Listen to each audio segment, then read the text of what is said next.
Yeah. You're listening to Autodesk's Digital Builder Podcast, a show that inspires construction professionals to innovate and use technology to improve how they build our world. I'm Eric Thomas, and I've been working in construction for nearly a decade. And now I have the privilege to sit down with industry trailblazers to hear how they're solving construction's biggest challenges and redefining the future of the built environment. All right, welcome to another episode of Autodesk Digital Builder Podcast. I am your host, Eric Thomas.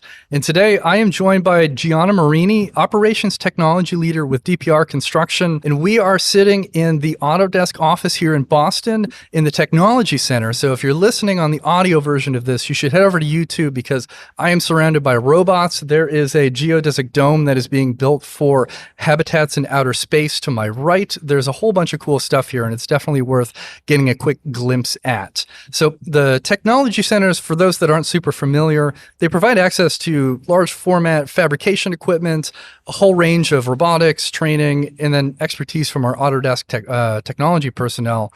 And they really just bring a bunch of global leaders together in a very interesting space to try and do innovative things for designing and making is, coming from Autodesk. But Giana, again, thank you so much for joining me here today. I am happy to host you in the center. How are you doing? I'm good. It is my first time here at the Autodesk Center. It's pretty interesting. And thank you for having me today. Yeah, we're going to talk about some really cool technology stuff. And, you joked when we first connected that focusing on operations technology might be slightly less exciting than I've been historically interested in having on the show. But as a self-processed technology and data nerd specifically, I firmly disagreed. I still disagree. And I'm excited that we can just really talk about operations because I think it's the foundation of all the other really neat things that are happening. And I'm excited to just learn, what you're working on, a bit of your background, and what's happening over at DPR. But before we get too deep in, can you set the stage for everybody out there listening? Like, what is an operations technology leader? How do you spend your days? Sure. So operations technology at DPR is part of our bigger construction technology group, which kind of falls under our T&I or tech and innovation umbrella. And I think at DPR, for being a self-performing GC, we have a very big T&I group. It is very intentional and we're very valuable to DPR. So with operations technology, our team focuses on field operations, risk, insurance, safety, quality, and self-perform work. That's it? That's it. That's the only thing that we really focus on. So we really manage the enterprise solutions that we use for those focused groups. How I spend my days is very different every day. I think that's why I like what I do. It's never the same. I would say sometimes we're in vendor calls, kind of managing, like I said, those enterprise tech stack. Sometimes we're meeting with our product teams for feature requests, development roadmap conversations. Sometimes we're really strategizing with the other work groups. How do we, hit our bigger vision and goal, and how do we align all the initiatives that are happening? How are we just supporting our project teams? Sometimes we're answering IT tickets. Other days we're getting feedback on pilots that are happening. And so we work with a lot of different people throughout the DPR ecosystem. And it's never the same. I mean, and with the volume of people that you have, especially as a self-perform focused company, you have to have that 360 look on everything. Otherwise, you're going to struggle deploying. You're not going to hear the feedback that you need. Every step in the process for technology deployment, in my perspective at least, to be effective comes with a lot of communication and expectation setting. You can't just show up and say, oh, we're going to use drones on this project now. Here's the stuff. Go figure it out. That's not going to go very well. No, you are speaking my language. I think part of what we focus on is really making sure we have established a process, and with that process, an expectation. And so at DPR, we call them best practices. Sometimes we have standards, but those best practices are kind of the proven way to do something. And then without the expectation, we can't just roll out a technology, right? And I think we've seen failed technology because that hasn't been clear. And what's the first thing to get blamed? The technology. Yeah. And to be able to shake those perceptions and have more of an inclusive conversation is incredibly important. So drawing a bit from your perspective, as an operations leader, why do you think our other construction leaders out there listening should care more deeply about delivering operational excellence? So operational excellence is really about consistency, right? And predictability in what you're delivering. Kind of like we alluded to before, without a best practice or an expectation or an understanding of how we typically want to do business, moving to a tech stack or an enterprise solution becomes very difficult. Sometimes it can just result in chaos.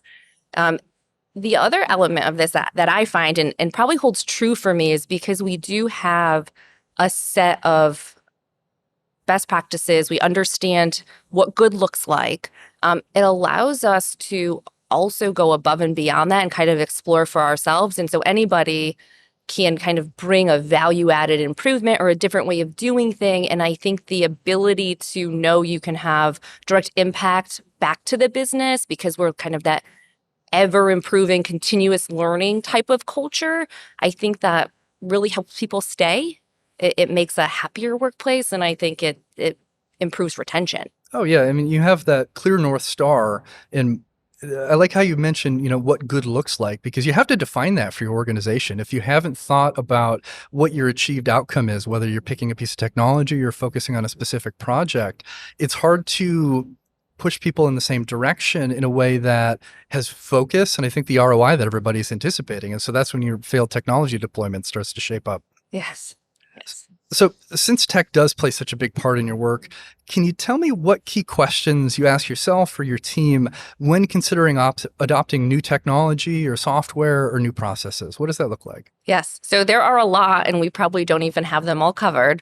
But some basic ones, well, the very basic one is we look at their security and compliance, right? Not our team, but we have a team to go to say, before we even want to start talking to this vendor, do they meet our basic security minimum requirements? And more companies need to be doing that. I don't think it's a conversation that is being had often enough, because there are a lot of risks in the security thing, which we can park for a minute because I think that's a big one to unpack, but it's huge. And so it's good to hear that, there's an intentional focus there. There is, and what's really good we're finding from our vendors is they might not meet it at that day and time, but they're really open to feedback and understanding what they have to do. And they come back in a couple months or a couple years, and once they've worked through that themselves. Yeah. The other one is from a process side, we really need to understand, is there a process we're trying? What is the core problem? I think that's become a big conversation lately, is understanding the problem you're needing to be solved. What's the gap, instead of kind of bringing the solution first? It's, there's a lot of shiny new things, and I cringe sometimes because it creates a lot more work on our side to bring people back, kind of baseline what it is we're trying to do, figure out the requirements, right? And then find a tech to provide the solution to really what the problem is. So those are some of the questions. I think who the users are, understanding why, because we have to explain that. I think you said earlier, you can't just drop a new tech on somebody and say, go use this, Surprise, right? this will make your workflow better. And they go, how? Yeah. Tell me more. Or nobody asked me, right? Yep. Which is a huge problem too, because if you don't have that conversation, they don't feel like they're part of the process. Right. And that's a problem. And that is a huge problem. And so we try to be really, really deliberate about getting feedback from all the user groups, the stakeholders, doing conference room pilots, real pilots, proof of concept, so people feel like they're heard. And it's not just, hey, I provided feedback and nothing happened, right? We circle back with them. We say, here are the improvements you asked for. And it is really a repetitive and sometimes tiring process. Yeah. And you can kind of get caught in a bit of a trap here too, because as you alluded to a moment ago, more technology keeps coming to market. It's an exciting time because for so long we were beholden to tools that didn't necessarily serve our industry the way that we expected or want them to. And many of us got caught up in that, I think, at a point where we go, oh my gosh, there's drones, there's all these different things. Yeah. And then you step back and you go, oh my gosh, like, how do I make sure that these things connect to these things? And what is my end state? And have I introduced a tool to the field that actually is burdensome for them because we didn't think of a workflow? Like, there's so many nuances. And so, like, as we kind of dial in the way everything connects, and, the platform approach is a Autodesk bias, is in there. And it's an important one to think about. But regardless of the foundation of your ecosystem, if you're not thinking about that end state, you're still going to have people manually connecting and moving data from system to system, and it might not map in a way that actually makes sense. Yeah. Yes. And I think that is a struggle we all have. I think even when we say there is a platform, we still have difficulty with connecting data across the different tools or the suite of tools. As an industry, we don't have a data standard. I think without that, every time you're connecting a new tool, every time a owner wants to see something different or a project team calls something by a different name, but it's the same piece of information, right? We're reconfiguring those integrations, we're remapping the data, and it is a challenge, but it's also why we have the team that we have. And it's interesting comparing what we're doing here in North America to the United Kingdom and parts of Singapore and such, because they do have a more stringent focus on data standards like ISO 19650 and all these other things where I watch them and I go, please send them over here. And it's hard because, like you said, it's project to project and it's owner to owner. And there's a lot of innovation that can happen when we're thinking at an industry level that isn't siloed in these individual companies. And we're only empowered to move the needle so far as one company, regardless of the size. Yeah. So as we think about all these different technology and all this innovative and exciting tools and workflows, how do you ensure that you're meeting the needs of both the field teams who are being equipped with the tools and also the people working back in the office? And I know sometimes there's a disconnect, either it's perceived or in reality, and it's always interesting hearing more about how leaders are considering both options in a fair way. Yeah. So I think when you asked me what I did during my day, one piece that I left out and which I love is we make an effort to go out to our project teams. And we hear a lot from in the office, right? We sit in the office. It's kind of who we're on the phone with day to day. But until you get out into the field, you really don't understand what it is they're thinking and doing and their perception, because they don't have anybody to tell it to sometimes that brings it back to me or my team. And so we're out there, we're talking, and sometimes it's just a conversation to say, tell me what your gaps are. What do you hate the most? And what do you love the most? And it doesn't have to be technology. It can be anything, right? Let's just have a conversation. And those have been really beneficial. I think the office has a different set of criteria, the admin side, than maybe our project sites have. One of the biggest differences I see is connectivity. And so platforms work well sometimes when we're in an office with a really powerful network. And a lot of our project teams don't have that same connectivity. Yeah. And so the whole, do I have it on an app? Can I do the work? Is a big question that we're completely blind to until we get out there on the site. And you have to try to log onto your laptop and do some work in the office trailer. And you're like, the whole system just went down. And then that leads to a different conversation around the ability to sync back. And I think we have a lot of challenges with, okay, now here's an app. Now how are we going to sync that data back to our database? And we've just lost a day's worth of data. And so to answer your question, how do we make sure the field has a lens there? We are very intentional about going out, talking to our site, and also understanding the differences of being at home and working or being in an office and being boots on the ground. Yeah, I think those expectations all change. And as you alluded to, without the opportunity to really unpack what they are, you're just kind of, Hail Mary, you're just throwing, footballs in the end zone, hoping somebody grabs it. And that's at the scale that we're building at and at the speed that our owners are expecting us to be building at. There's really very little room to do that today. No. And there's interesting, this is just one little small thing that came up and I had never really thought about it. I was out on site and we were talking about going more digital with some of our processes, right? Around safety. Mm-hmm.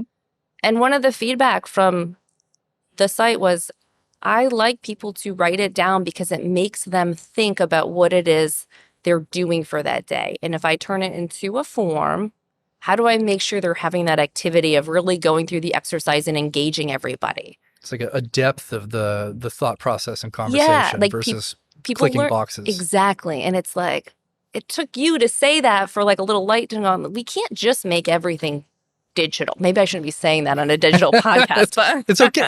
It all has its place though. And it's the human element that's important too. We have to consider that and how we can, if we can make that digital, we need that feedback to be able to make it something that works on an iPad where it has the same feeling that you're alluding to. Exactly. Instead of being built off in a silo where somebody built technology for people that have never actually talked to those people before. Which with a checklist, you have to help them go through the exercise of putting the information together. A few minutes ago about your point about the vendors and the security compliance and such and the evolution of that. And that's where it really comes back to being very smart about who you choose to partner with and work with, because some technology, they are a vendor of software or they are a vendor of a piece of hardware, and that is the extent of it. It's a one-way situation. They go, here's the thing, go use it, regardless of the size. Some of it, it's a relationship, and the good companies out there, they're the ones that want to hear what you're talking about right now. They want to understand, because it allows them to build software that's flexible to the needs of the customers in a way that, a one-stop shop simply isn't going to be empowered to do. So it all comes together, and it takes a lot of pre-planning to make those right choices. But I think the ROI in the end is very impactful. Yeah. And those are the relationships that our team looks for. We want to be in those vendor calls. We want to be in those feature requests. We want to be in those product meetings. We want to be at the conferences and road mapping together. It's really about building that relationship. So what advice would you have for somebody out there leading a team similar to yours that wants to build out that world-class technology stack? Like, where should they start if they're uncertain of where the focus point should be? I think listening. I think our team spends a lot of time maybe just listening and seeing if they can pull out threads. I think understanding the business strategies and goals so we can start to understand the problems and kind of map those to how do they align with our business long-term vision.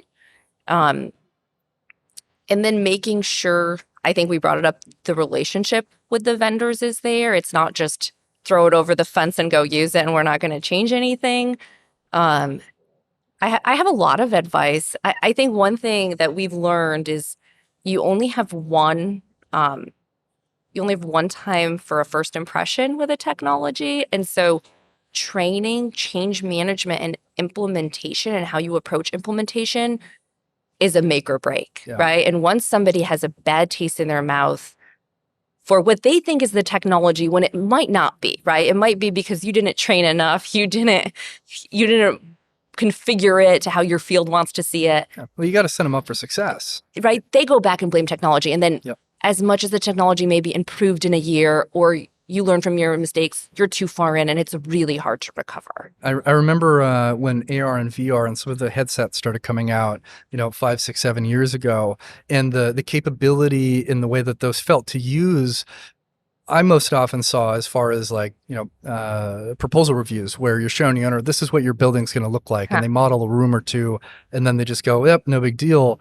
And the ROI wasn't there. And a lot of people have based their opinions based on that 7-year-old look at the technology. And I always tell people, I'm like, go put a VR headset on at a conference tomorrow, because the cost of those has come down so much, and the capability and ability to apply that to your process has changed so dramatically that it's worth a second look. And I think it's worth our due diligence to take another peek under the hood on occasion just to see what's changed, because things do get better.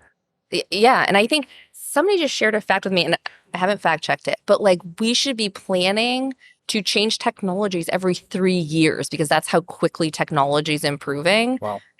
Yeah. Again, I haven't fact checked it, but what that says to me is we have to do our due diligence, but we can't also do it very slowly because by the time we're ready to move forward with anything, it's going to be, hey, the next thing, the next bigger and better thing that actually meets your need is now out. And I had somebody tell me years ago, construction companies are excited to be second to the finish line. They want somebody else to prove out more often than not that the thing works. And then very quickly they go, it did, cool, done. We're going to buy it and then bring it onto our site. So and not everybody's like that. And I say that a little, lightheartedly, but I understand the hesitation because there's risk, and construction is all about risk management. But if we're not able to consider the technology appropriately, we definitely do put ourselves at risk. Yeah.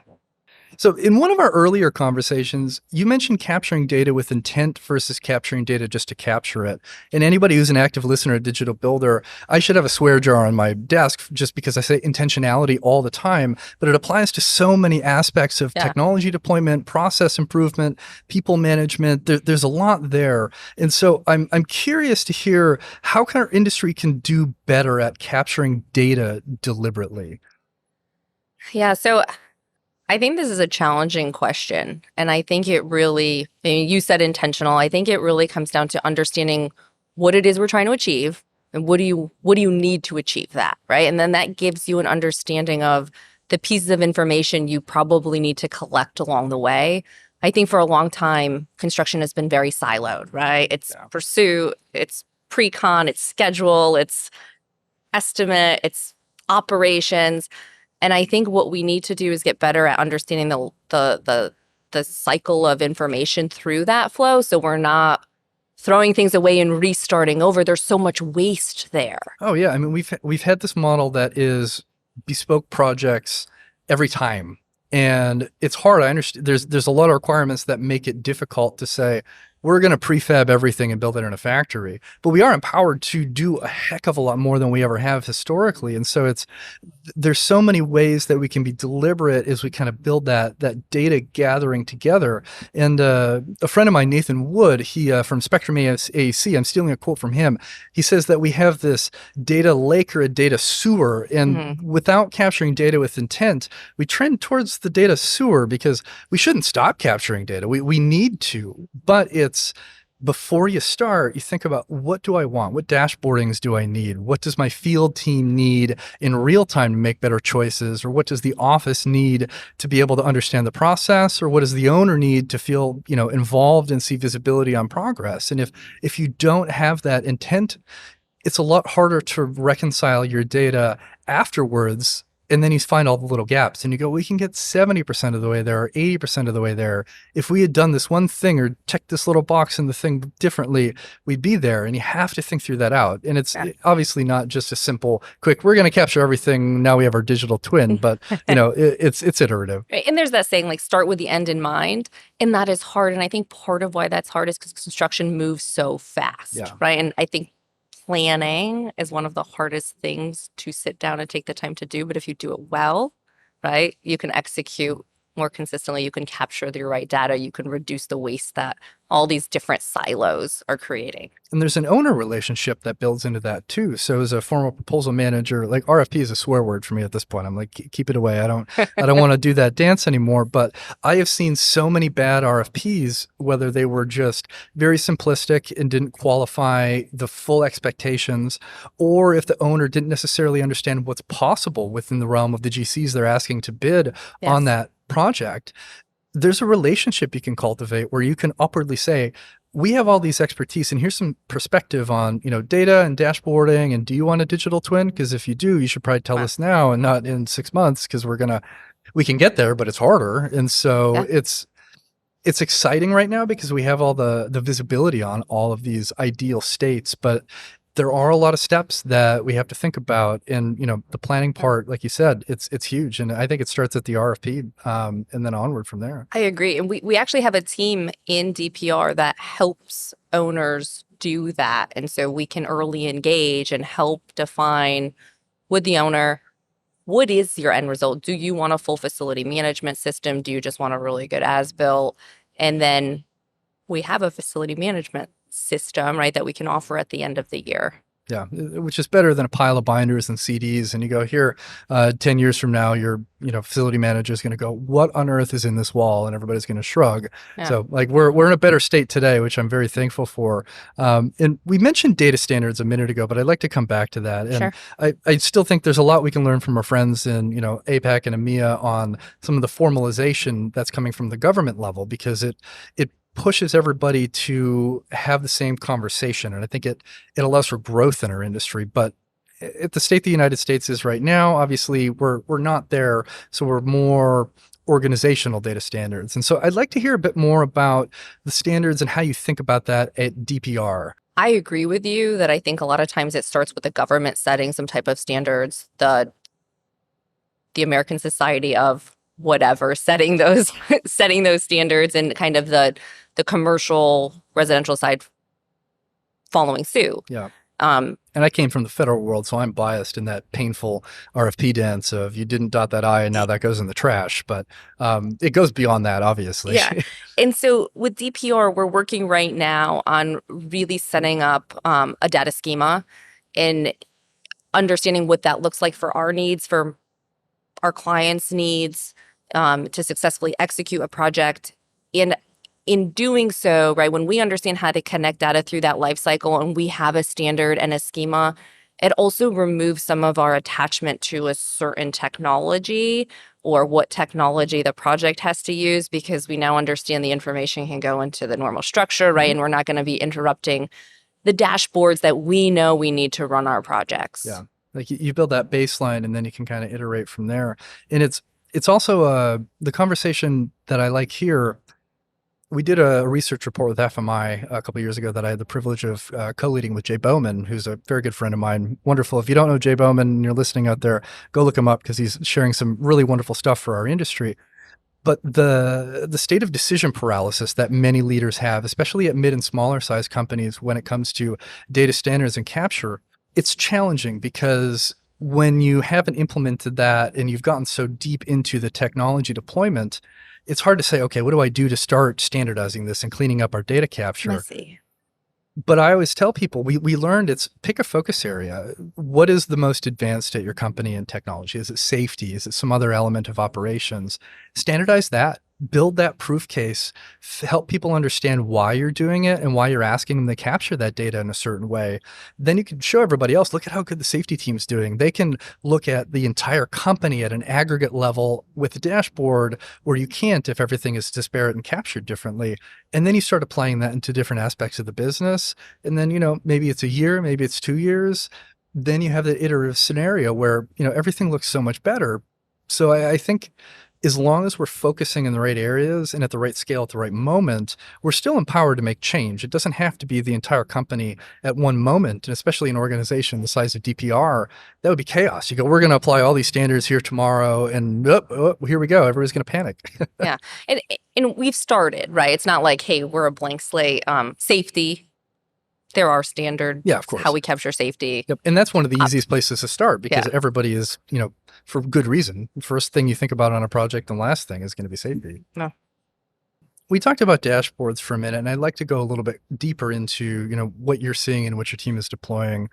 Are your teams out in the field using dashboards and data to make real-time decisions with data? And the real-time is kind of the important qualifier for me is somebody empowered to have an iPad and go, I need to make this decision and kind of find the data, or where does that sit? Yeah. So I wish I could say yes. But the way it is right now, yes, our project teams, they have a lot of dashboards. They are making decisions using those dashboards. It is the real time that's the challenge. Yeah. I think we already talked about connectivity of the field and syncing. I think until we fix that, we're not really going to get real-time data for a lot of information. I think there's also an element that a lot of people still say, it's easier for me to go out there and write it down and come back to my computer and enter it in, right? And so we're already losing real-time data. And so it might be the same day data, but is it instantaneous? No. Absolutely not. And that's an important nuance to think about because, like you said, it's very easy for me to think, I want real-time data as we're sitting in this technology center surrounded by fiber internet, and the connectivity issue is not even a concern. I had a really wonderful and interesting conversation with a couple gentlemen from Rosendin and Hermanson Construction recently, where they were talking about just that and things like Starlink and different levels of access to broadband in rural areas is a real concern. And I feel like we're starting to get a little bit closer, but it's not 100% reliable. And if your technology can't work offline, if the internet goes down, you're dead in the water. And so it's not even a real-time dashboard data thing. It's more of a, we can't use any of our technology right now until, we fix, Comcast as being a not good friend today or whatever. Yes. Yeah. So as we do think about those dashboards that are being used out in the field and, project trailers or somebody doing a site walk, what does that look like? What are people empowered to do today, and how are you helping support them with data to the best of your abilities? Yeah, so our project teams do use a lot of our dashboards, and some of it is just surfacing what's the most critical to take care of today. So, right, we have submittal logs, we have RFI logs, we have open issues. It's not anymore just there's 200. It's, hey, these ones are connected to this activity and these aren't answered, or we need to follow up here. And so it's helping people prioritize, which I think lets them spend their day really getting done what needs to get done to not impact the work that was planned, and move those other lower priorities out a week or two and really focus on them when the time is right. Yeah. I think safety dashboards are huge at DPR. Safety is a value of ours. And so we have a lot of dashboards around how we're doing with safety inspections and observations, and who's doing well and who went through orientation and who didn't. What equipment have we actually gone through and inspected, and it should have been inspected? Are the PTPs done? Are the JHAs submitted, right? And because we have a database and a program for all that, we can surface that information and help the project teams know, I better go talk to that trade. They only have 3 people through orientation and we need 6 for tomorrow's work, right? And so it's kind of more, we're getting better at just-in-time information and focused information, but we still have a ways to go. Yeah, and that visibility within tools that are made for this is, I think, that differentiator too. I just remember most of this didn't really exist when I was still working at GCs. And so we were managing labor in spreadsheets and, handling RFIs in our Outlook inboxes. And that will work to a degree, but it doesn't scale. And it also doesn't meet the rapid pace of construction schedules now. If you look 25 years ago compared to today, as far as the expectations from you have won the project and been handed the completed or mostly completed design documents to project completion, it just keeps getting shorter and shorter. And some of that's driven by technology. We're empowered to be faster and build better, but also part of it is just, market conditions and higher owner expectations. And that's a hard, letter to answer. Yeah. And I think just with that example of, hey, things used to be on spreadsheets, I think we talk a lot about project level data versus enterprise level data. And the project might be able to do some really good insights because they had that spreadsheet. Who's never going to get insights is the business. Yeah. Because there's a different Excel spreadsheet on everybody's desktop and there's no way to aggregate that. I think I wanted to cry every time I was submitting a new bid or a contract modification. And you'd enter the SharePoint shared file folder nightmare. You click 7 deep to get the spreadsheet you needed. There'd be V1, V2, V3 final, V4. And you're like, which one of these has the data that I actually need? And just eliminating that uncertainty and making so you don't have to hunt for it. There's an equitable access to data that is important too, whether it was a deliberate where somebody says, I'm going to keep this data because it gives me authority in this situation, or if it wasn't equitable just because nobody could find it because they didn't have the resources or the visibility to do so. Yeah, interesting point, because we're going through a process right now and in development and more on the risk side where we're setting gates up. And so you can't actually get through the full contract negotiation without putting that information someplace in a central location.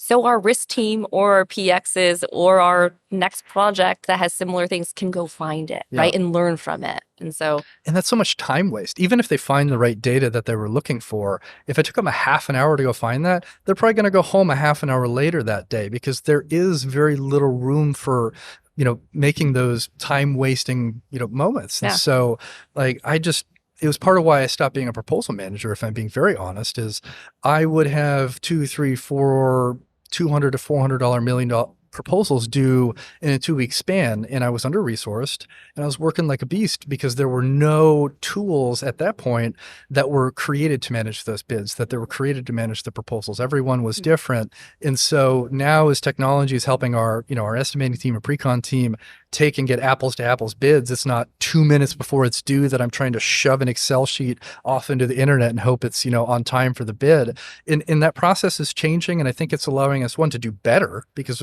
we're able to really have visibility into those, opportunities, but also it's fairer for the people that are putting those projects together because it's a grind. Yeah. Yeah. So what do the dashboards look like for your office team in comparison to what we're looking at in the field? Give me a typical either request or what kind of data or types of data people are taking a look at right now. Yeah, I think our office teams, and when you say office, I'm thinking maybe region or business unit, right? There's different levels of those dashboards. Project teams, again, really focus on the project. Our business units are focused on how are we doing collectively. Yeah, it's like big DPR. Yeah, and so it's, really aggregating all the information and understanding kind of where the smoke is so we can lean in a little bit there, or maybe even around, hey, I have 10 different projects doing high-risk activities, and so our safety professionals that are shared resources need quickly to see on a dashboard, where do I need to be because that's the most critical thing for me today, right? Yeah. And so it's really aggregating the information that already exists in all these projects and pulling it up to the viewer that needs to take an action on them. And that's so much more impactful than just doing that based on gut feel. I mean, there's a lot to be said for experience. You can go through and evaluate, 10 different projects and say, here's where the fire is and where I need to pay attention. But if you've got more accessible data to back that decision up as far as where you need to, support your team in a different way, it saves time and it also ensures that you're not accidentally missing a fire that was, over here that you just didn't notice because this one came to top of mind first or hit your inbox first. Yeah. So I know DPR has a strong focus on self-performing work that you mentioned earlier today, and you're doing a meaningful percentage of the work that you're doing self-perform, which I'm seeing more commonly in the market. Can you share any insight on why DPR has adopted this approach? Like what moved the organization to bring more of these trades in-house in kind of the landscape that you have today? Yeah. So DPR for the last 30 years, since really the beginning of DPR, has always been a builder and not a broker. Mm-hmm. And so self-perform has always been a huge part of who we are. And so I would say we're bringing more scopes on, or we're growing, but we didn't start without them. So they've always been core to DPR. Why we do it? I think it helps us reduce risk, right? We talked about construction being a risk adverse, and it is a risky. I mean, construction companies are risk management companies, Yeah. and now they are technology management companies too. Like it's an interesting paradigm shift. Yeah, and so right when we have control of the labor, we can plan better. We can actually bring the experts of that skill up front and to help us plan and really figure out how we're going to go build this successfully. We know that they're incredibly skilled at what they do, and so we have confidence in making those commitments to the owner.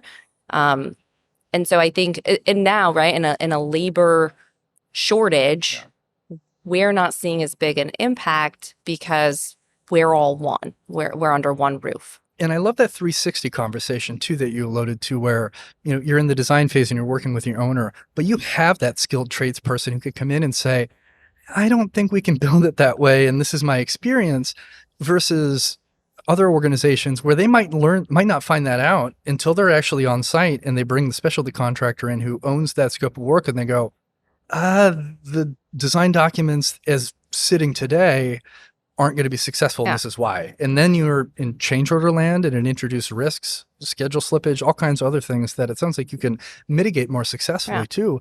And I've seen both sides of it. I've worked at contractors who had more of a self-perform focus. I've had ones that were more project to project focused, and it just felt better, not being one that was personally tied to the ebbs and flows of how many projects we have at that moment, because I was more on the proposal and contract side, obviously. So we're always obviously going to be changing work. Yeah. But as I built relationships with our staff and spoke with our different operations leaders, the ability to confidently say, we have this staff, we have these 400 or 600 or 800 people or whatever it is that you have for your skilled trades, and they can be confident that the company is going to keep them until the next project comes because they value their experience so much. In a market where we're at today, the loyalty that commands is tremendous, but also the knowledge retention for your company is tremendous as well. I've read statistics, and we did some research with FMI, a different report from the one I mentioned earlier on trust, and it's like 70% of somebody's salary or something like that is the cost of bringing a new person in. I might not be perfect on that step, but it's a large portion, maybe 40 or something, of somebody's annual compensation if you have to replace somebody and train a new person up. And so it's a huge gap. So there's a financial side to it, there's a people side to it, and I think there's a quality of work delivery aspect to it for the owners that you work with. Absolutely. Yeah, it's a challenging thing in some markets, I think, for organizations to consider, but I'm encouraged by the step towards more self-perform work, to be honest. And I feel like it's going to be a trend that we're going to be seeing a whole lot more in the market as everybody tries to find new and innovative ways to manage the challenges we have with labor, the shortage we have, and the ever-increasing growth and expectations for building in the world. Like it's not linear. It's going to continue going up as our population grows and our existing facilities start to wear out. So I've got a couple final questions for you. This is one that I ask all of our guests. What is one tool that you'll always bring to every project you work on, no matter what project you're touching at that particular time? So I'm going to give you two answers, because right now when I go out to a project, I'm not specifically working on that project, I need my laptop because what I'm doing, I'm collecting information. But when I'm out at project, I think I would go with one of those digital tape measurers that have both a pull tape and the laser, because I can't imagine trying to build something like tolerances and locations and clashes. Like, I feel like I'd be pulling a tape all day. You just And shrug and go, good enough. yeah, and if I'm the only one that had a tape, I'd be everybody's friend. Yep.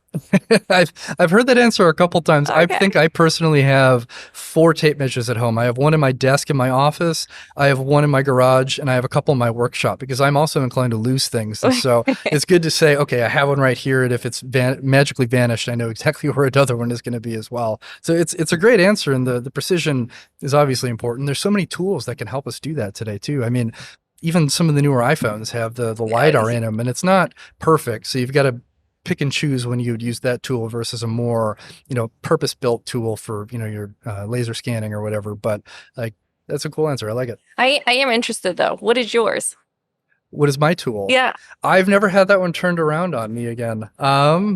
I think I'd have to say it's my ability to listen, because Okay. in my role is what I'm doing right here. Obviously, I have the questions in front of me, so I know what we're going to talk about, and we've aligned on that. So there's an Yep. understanding of our narrative arc. But as you've just learned going through an episode of the show, like, it's very free form. We're having a discussion, we're Yeah. having a conversation, and if I'm not able to listen and understand the things that you're saying and apply them to my understanding of the industry from my experience or what else we're trying to talk about and things you told me in the past, I'm not going to be a very great host, because instead of being a conversation, which I very much want these to be, it's a bit more of an interrogation, because I'm just giving you my list of questions, and when you've answered, I move on to the next. And so I think listening skills are the thing that empower me to do that successfully.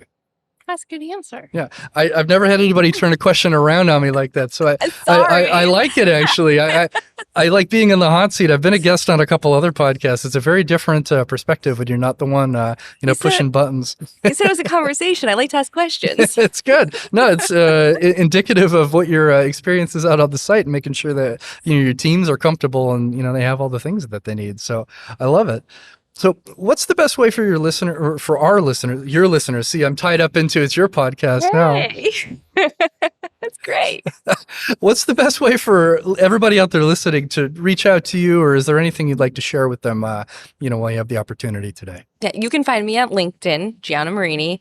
And then if you are interested in learning more about DPR, you can find them at dpr.com. Perfect. Well, thank you so much for joining me today. And for everybody out there listening, of course, this is another episode of Autodesk Digital Builder Podcast. You've heard me say this before, but please, please, please take a moment to go out and rate our show on Apple Podcasts or Spotify. It all has a huge impact for us on the back end. And also, as we've been alluding to the beautiful space that we're sitting in right now, if you're listening on those platforms, make sure you head over to YouTube as well. If you look at Autodesk Construction Cloud, you'll find the Digital Builder playlist, and every episode that we've released is there, and everything that's been in video format is also there as well. So it's worth checking out. And if you want to find me, I'm not hard to find. LinkedIn, Eric Thomas, or on Twitter at builder_digital. And until next time, goodbye.